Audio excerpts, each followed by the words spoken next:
What's up, everybody? For those of you who don't know me, my name is Chill with Sad Dad, and I stream on Twitch. And like many of you who played Diablo 4, you probably have come across the Adventure with a Dev Belfry Zakara video that was put out, and you probably realized that this video got a lot of negative attention due to the devs not quite knowing what exactly they were doing gameplay wise. Now, while I am no place to judge people on their level of skill, I do play the game quite casually myself. I do enjoy lore content and have put out lore content for Dark Souls videos in the past, and so I thought I would try my shot at doing a dungeon walkthrough of it and then highlighting a bit of my build along the way to kind of show how maybe a streamer would do it. And so if you like the video, or if you think this was maybe an improvement on the Belfry Zakara, then please give the video a like, comment with maybe some dungeons you would like to see, or if you would like to see more videos like this to have dungeon walkthroughs, and also maybe like a petition to Diablo 4 to put out more videos like this, but put it out to the community to try to try to get more of a spin on a player's perspective versus just having the devs walk through it and kind of get brick walled by the community, which can be very restrictive to people who feel like outsiders to them. So this is, of course, no hate to the devs or to the creators. I know that they have spent a lot of time and this is their creation, but hopefully this honors it in a good way. See you in the next one. All right. So this is essentially the Sea Has Risen dungeon of Belfry Zakara. In this dungeon, we have a number of what we like to call, it's a very common mob that you'll find along the shorelines in Diablo 4 in the realm of Sanctuary. They are called the Drowned. A number of these characters are reminiscent of their past selves in a way that they are unlike some of the other creatures we'll find in D4, because they are largely bloated in blue. And I think what is a really good combination with a lot of these mobs, one of my favorite parts, is that the poison effect, especially that I'm casting, but if they have a poison effect, I think it works out perfectly, because it's like the bloated like mess that is like the corpse. It's sort of macabre in that way, but as you can see, as we'll approach multiple areas of this dungeon, what makes it unique is we're going to find multiple areas with bells. The bells is actually a unique feature of these mobs, in that the bells being sounded are essentially the tolling of like the death tolls, essentially, noting their coming, their rising, sort of like a doom is coming in sorts, which I think is really cool. See, like the poison, how that works, like in the push works really well. A lot of features work really well with these mobs. I like that a lot. They're like these big hulking creatures. Like, I don't know if they were this big before death, but it seems like they've bloated to this size, which is kind of a neat feature. Also, like the what is it, the Dutchman, Davy Jones, the amount of like crustaceans and stuff like that that's grown around everything is actually really neat. We have these bloodthirsty quartermasters, which are probably like one of my favorites, probably besides the boss in this whole this dungeon. But I like the hulking creatures with the giant sort of it almost looks like the mast to a ship, like they were previous ship bearers, and they could probably hoist the mast or like keep it up or repair it when they were alive at some point. I like to wonder like what some of these mobs possibly did when they were alive. If it was a cool death, or if it was just like, oh, you know, wrong place, wrong time.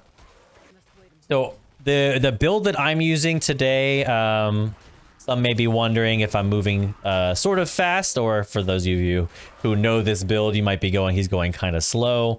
This is a build that mainly focuses on using a combination of two different things. One that is actually one of my second favorites in this, probably second to Nature's Fury. And that is the use of one of the best uniques for Druid that's almost essential, second to Tempest Roar, which I don't have, is the Great Staff of Crone. And this gives me the ability to combine two different abilities, which is super duper awesome. Look at this big mob here. Some of the big highlights of the updates to Diablo of the mob increase. I love that my ultimate matched with the Devious Heart. Basically, I pull in all those mobs all at once and then immediately tear them down with Shred. It's insane. The amount of cleave damage on that is bizarre. So what Great Staff of Crone is doing is it's going to combine the use of Claw with another ability. This is actually one of the few, if any, builds that I've seen that combines the use of two basic abilities, Storm Strike and Claw, at the same exact time, which is super dope, mainly because basic attacks have usually, in my experience, I've played Rogue, Barbarian, have very little, I guess, very little effect. You're not really speccing into basic skills in my previous builds that I've done. So I found it really interesting that this build focuses on doing two basic skills, and I even put gems into it too to get more basic skill damage and more attack speed as well. So if you're looking to make a build just like this, Great Staff of Crone is absolutely essential. I have Mad Wolf's Glee, which gives it a nice little bonus ranks to my abilities, and when I cast Hurricane, I get bonus ranks to my werewolf abilities with that too.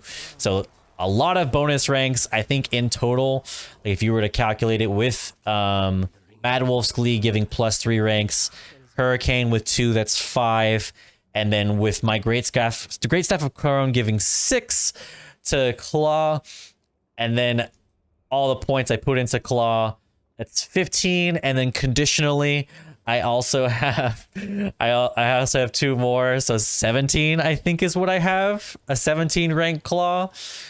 Which is bananas considering you can only put 5 points into it. So if you're looking for a build that is super speedy, mainly because your shreds will make you dash, and you're basically just spamming your basic skills until your resources are filled, which takes like 0.3 seconds. Probably one of my favorite builds. It makes single target, multi-target super easy. Your shreds do all the cleave. I'm gonna hold off on attacking for a second so you can see some of the attacks here. You can see the little pools that come up here.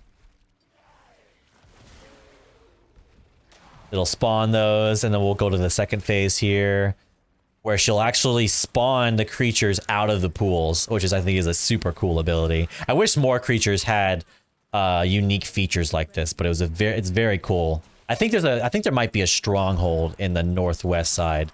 I think it's actually right over here where you can find it. And that actually is a really cool one, where you can find a boss that's similar to this in fashion. It's much smaller though. Okay, and we're in the third phase. And we'll just do some simple claws and we'll be done. See, the best part about this as well is that you can use basic skills. You can just spam. You can one button spam this if you want to, and that's totally fine. But the cool part is that it has shred utility. It's got cyclone armor, a heal. It's got tons of fortify, and combination with lightning, poison, and werewolf abilities, it deals out a ton of damage. If you're looking for a build that's just like this, or you want to recreate this for yourself, a couple of changes I made to the build guide I made on my YouTube page is that I have switched recently to putting all points into gate. But I've taken out most of my points in Hurricane that I was trying out, didn't really like it. Put more points into Toxic Claws, and then I've only put 1 point into Defensive Posture for Fortify. But so far, it has been amazing damage dealing. amazing. Like Shred is rank 9, which is bananas too. So a lot of damage dealing, a lot of utility in this as well. I'm of course still building my Paragon tree, but I'm going to be doing tons of Nightmare dungeons probably until the end of season 1. So if you like this build or want to see more like it, please subscribe to the YouTube page, as well as hit me up with more videos that you'd like to see, maybe a dungeon full walkthrough where we can talk a little bit about lore of these dungeons, and maybe we can start posting these regularly.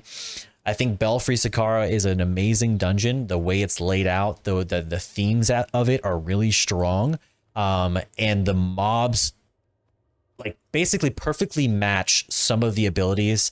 Maybe there's some of the things that I wish for. I wish that all of them were like poison, bloating, and maybe like the push ones that would just works perfect with like the wave sort of lore, like kind of makes it in a sort of canon. But even like the outside areas being sort of a mucky shipwreck cove of sorts is really cool. Probably one of the cooler dungeons that I've seen. So if there is any other dungeons that you want to look or see at, please hit me up or message me in the comments, and I would love to make more videos just like this. Thanks. Peace.